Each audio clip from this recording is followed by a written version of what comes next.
یہ شعر پڑھ کے میں اس کو زحمت دے رہا ہوں کہ نہ یہاں پھول کھلتے ہیں نہ یہاں گھاس اگتے ہیں، نہ یہاں پھول کھلتے ہیں نہ یہاں گھاس اگتے ہیں، یہاں کی سرزمین سے آسماں بھی جھک کے ملتے ہیں۔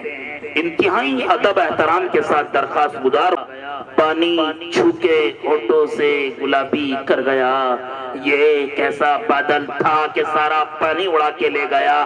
یہ تھے حضرت مولانا فیروز انور صاحب جو بہت اچھا کلام پڑھ رہے تھے۔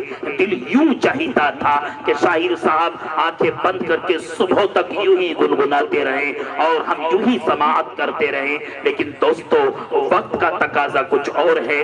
آئیے پروگرام کو اور مزید ترقی دیتے ہیں اور ایک ایسی قاری خوشیلہان کی دروازے کی کنڈی کٹکھٹاتے ہیں۔ اللہ کی قسم جو اس قاری قرآن جب قرآن کریم پڑھنے پر آتا ہے تو یقین ایسا لگتا ہے کہ جبرائیل امین ابھی قرآن کریم لے کر نازل ہو رہے ہوں۔ میرے بھائیو، اللہ نے اس کی آواز میں وہ تاثیر رکھی ہے جن سے میری مراد قاری قرآن جناب قاری محمد نوشاد صاحب، استاد شعبہ تجوید و قرأت مدرسہ جامعۃ العلوم دیوبند ہیں، تشریف لائیں اور قرآن کریم کی تلاوت سے ہمارے دل کو مجلہ اور مصفہ فرمائیں۔ صاحبوں، یہ تھے جناب حضرت قاری محمد نوشاد صاحب، استاد شعبہ تجوید و قرأت مدرسہ جامعۃ العلوم دیوبند، جو قرآن کریم کی تلاوت سے ہمارے دل کو مجلہ اور مصفہ کر رہے تھے۔ بہت خوب، اللہ اور علم میں مزید ترقیات سے نوازے۔ میرے بھائیوں، یہ قرآن کی محفل ہے، یہ ادب چاہتی ہے، اس لیے اس کو کھڑے ہو کر نہ سنا جائے۔ اگر کرسیاں خالی نہیں ہیں تو یہاں آ کر بیٹھ سکتے، بیچ میں جگہ خالی ہے۔ میرے بھائیوں، بلکہ میں نے تو کتابوں کے اندر یوں پڑھا ہے، اگر قرآن کریم کی تلاوت ہو رہی ہو تو سر کو بھی ڈھانپ لینا چاہیے، کھڑا ہونا تو بہت دور کی بات معلوم ہوتی ہے۔ اس لیے میرے بھائیوں، یہ قرآن کریم کی محفل ہے، قرآن کریم کی مجلس ہے، ادب کا وقار ہے، ادب کا ملحوظ رکھنا چاہیے۔ آپ حضرات کھڑے نہ ہو کر سنیں بلکہ بیٹھ جائیں۔ آئیے، وحدہ لا شریک لہ کے بعد پھر آپ صلی اللہ علیہ وسلم کی شان میں نذرانہ عقیدت و محبت کا گلدستہ پیش کرنے کے لیے آواز دیتے ہیں ایک ایسے شاعر کو کہ جن کی آواز میں سوز بھی ہے، ساز بھی ہے اور مٹھاس بھی ہے۔ ان شعر کے ساتھ میں ان کو مدعو کر رہا ہوں۔ ابھی تو صرف پرندے شمار کرنا ہے، توڑی والوں میری طرف مخاطب ہو جاؤ، ابھی تو صرف پرندے شمار کرنا ہے، یہ ہم صبح بتائیں گے کہ کس کا شکار کرنا ہے۔ بہت غرور ہے اے تجھے صرف طوفان، ہمیں بھی ضد ہے کہ سمندر کو پار کرنا ہے۔ انتہائی ادب احترام کے ساتھ شاعر اسلام جناب قاری عبدالرؤوف صاحب دامت ذلہ ہیں کہ تشریف لائیں اور نعت نبی صلی اللہ علیہ وسلم پیش فرمائیں۔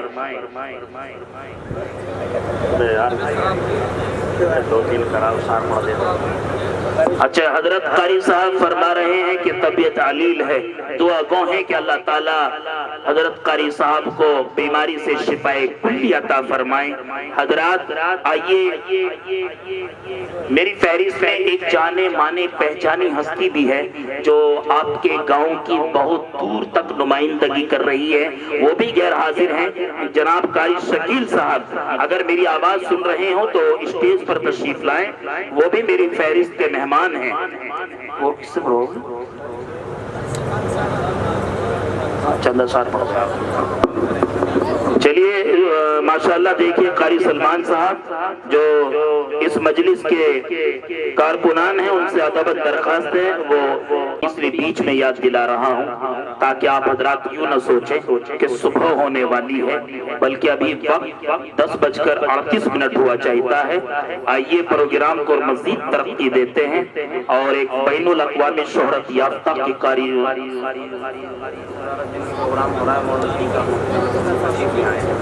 ماشاءاللہ ہمارے حضرت اقدس حضرت مولانا محمد نسیم صاحب قاسمی محتمی مدرسہ برکات الاسلام توڑی، جن کی زیر صدارت آج کا پروگرام از اول تاخیر یعنی از اول تا اخیر یعنی بالکل اخیر تک پہنچے گا، حضور والا آج کے پروگرام کی صدارت فرما رہے ہیں۔ ماشاءاللہ ہمارے اسٹیج کی زینت بن چکے ہیں، دل کی گہرائیوں سے حضور والا کا استقبال کرتے ہیں، اہلاً و سہلاً و مرحبا خوش آمدید کہتے ہیں۔ آئیے حضرات بین الاقوامی شہرت یافتہ کاری کی جانب چلیں۔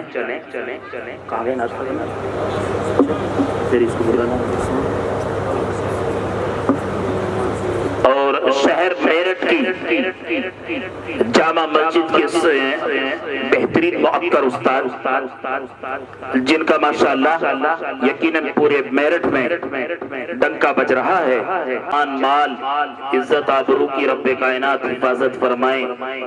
اگر میں دو عظیم ترین ہستیوں کا اس محفل میں ذکر نہ کروں تو میں یہ سمجھوں گا کہ یہ ناانصافی ہوگی۔ میرے بھائیوں، حضرت اقدس حضرت مولانا عبد القدیر صاحب رحمت اللہ علیہ، اللہ نے آپ کو یقیناً ایک ستارہ دیا تھا، وہ عظیم ترین ہستی قابل تعریف تھی اور انہوں نے بہت بڑا کارنامہ انجام دیا۔ ان کے بعد آپ کے بیچ سرزمین کٹور سے تعلق رکھنے والی وہ عظیم ترین ہستی جنہیں میں اور آپ حضرت قاری سعادت حسین صاحب رحمت اللہ علیہ کے نام سے یاد کرتے ہیں۔ میرے بھائیوں، یہ عظیم ترین ہستی جو عاشق قرآن اسٹیج پر بیٹھے ہیں، میں یوں سمجھتا ہوں ان دونوں حضرات کی بڑی جد و جہد اور کوشش کاوشوں کا ثمرہ ہے۔ دعا کریں کہ اللہ تعالیٰ ان دونوں حضرات کی قبروں کو نور سے پر فرمائیں۔ ایک اعلان یہ بھی کرتا چلوں کہ آپ کے بیچ ایک عظیم ترین ہستی آنے والی ہے، شہنشاہ بلاغت کے بے مثل بادشاہ حضرت اقدس حضرت مولانا و مفتی حق سمیع صاحب دامت ذلہ۔ ابھی ٹیلی فون پر رابطہ ہوا، حضور والا آپ کے گاؤں میں بہت جلد ویلکم کرنے والے ہیں، اس لیے میں یوں کہوں گا اے نوجوانوں، اپنی جگہ سے جنبش نہ کرنا ورنہ صبح کو کفے دست ملتے رہ جاؤ گے۔ اور یہ جب ایک دوسرے ساتھی کی زبان یہ سنو گے کہ مفتی عبد السمیع صاحب نے یہ نصیحتیں کی ہیں تو کہیں گے آپ کہ یار میں تو جا کر سو گیا تھا، کفے دست ملنے سے علاوہ کوئی کام نہ آئے گا۔ میرے بھائیوں، میں تو بہت کچھ کہنا چاہتا تھا لیکن وقت کی قلت دامنگیر ہے۔ آئیے پروگرام کو مزید ترقی دیتے ہیں اور جناب قاری محبوب عالم صاحب، ہم پھر قاری قرآن کی جانب چلیں گے اور 2-3 قاری میری فہرست میں بچے ہوئے ہیں۔ اس کے بعد حضرت اقدس حضرت مولانا مفتی عبد السمیع صاحب دامت ذلہ کا خطاب ہوگا اور قاری قرآن استاد الاساتذہ بین الاقوامی شہرت یافتہ قاری جناب قاری علاء الدین صاحب دامت ذلہ دعا فرمائیں گے انشاءاللہ اور جلسہ اختتام پذیر ہو جائے۔ گلزار حسینیہ قصبہ اجراڑا جو قرآن کریم کی تلاوت سے ہمارے روح کو سکون بخش رہے تھے، اور یقیناً جب قاری صاحب قرآن کریم پڑھ رہے تھے پیشانیوں پر ابھرنے والی سلوٹیں یوں بھی کہہ رہی تھی کہ پڑھے جاؤ قرآن پاک ایک مخصوص لہجے میں، پڑھے جاؤ ایک مخصوص لہجے میں۔ اے توڑی والو، صفائی دل کی ہوتی ہے، ہر ایک لمحے میں اللہ کی قسم قاری صاحب قرآن پڑھ رہے تھے، یقیناً بہت دل یعنی مٹھاس، زبان مٹھاس ہو رہا تھا اور قلب کو سکون میسر ہو رہا تھا، بلکہ میرا دل تو یوں چاہتا تھا قاری صاحب صبح کی اذان تک یوں ہی قرآن کریم سناتے رہیں اور ہم یوں ہی قرآن کریم کو سماعت کرتے رہیں۔ لیکن دوستو وقت کا تقاضا کچھ اور ہے۔ آئیے وحدہ لا شریک لہ کے بعد پھر نعت نبی صلی اللہ علیہ وسلم پیش کرنے کے لیے آپ ہی کے گاؤں قاری شکیل صاحب آپ ہی کے آبائے وطن سے تعلق رکھتے ہیں، اللہ قاری صاحب کی عمر میں برکت عطا فرمائے۔ بارکیف وقت کافی ہوا چلا، قاری قرآن کی جانب چلتے ہیں، آواز دیتے ہیں جناب حضرت قاری محمد زبیر صاحب دامت برکاتہم العالیہ محتمم جامعۃ القرآن چرتھاول مظفر نگر کے قاری صاحب تشریف لائیں اور قرآن کریم کی تلاوت سے ہمارے دل کو مجلہ اور مصفہ فرمائیں۔ غائب ہو گیا تھا، یقیناً آنکھیں نم ہو چکی تھی اور کوئی آفتاب، کوئی روز ایسا آفتاب نہ نکلتا تھا جو ان آنکھوں نے اس شخصیت کا انتظار نہ کیا ہو۔ بڑے دعاؤں کے بعد اللہ نے وہ ستارہ ہمارے بیچ لا کر بٹھایا۔ ہاں اے توڑی کے لوگوں، میں اس مرد مجاہد کی بات کرنے لگا ہوں کہ جس کی للکار سے منکرین نعمان کانپ رہے ہیں اور وہ مرد مجاہد میدان میں کھڑا ہوا آواز لگا رہا ہے کہ قاتل میرا نشان مٹانے پہ ہے مزید، کہ قاتل میرا نشان مٹانے پہ ہے مزید، میں بھی سنا کی نوک پہ سر چھوڑ جاؤں گا۔ اے توڑی والو، دشمن کریں گے میری دلیری پہ تبصرے، مر کے دیکھا سمندر میں بھمر چھوڑ جاؤں گا۔ اہل سنت والجماعت کے مرکزی ناظم اعلیٰ جن سے میری مراد حضرت اقدس حضرت مولانا و مفتی عبد السمیع صاحب دامت برکاتہم العالیہ ہیں، حضور والا کرسی خطابت پر جلوہ گر ہو کر اپنے ملفوظات عالیہ سے ہم سب سامعین کو مستفیض فرمائیں۔ میدان میں عارف باللہ، عملی میدان میں اہل اللہ، اخلاقی میدان میں مثل صفت اصحاب رسول اللہ، اتحادی میدان میں فی سبیل اللہ، تقریر و تحریر کے میدان میں ماشاءاللہ، بیداری فکر و خیالات کی بلندیوں میں الحمدللہ، اور عشق و قرآن و سنت میں جزاک اللہ ہیں، جن سے میری مراد ہم سب کے کرم فرما بین الاقوامی شہرت یافتہ قاری جناب حضرت مولانا قاری علاء الدین صاحب استاد شعبہ تجوید و قرأت دارالعلوم دیوبند ہیں، حضور والا تشریف لائیں اور اپنی گراں قدر نصیحتوں سے ہم سب سامعین کو مستفیض فرمائیں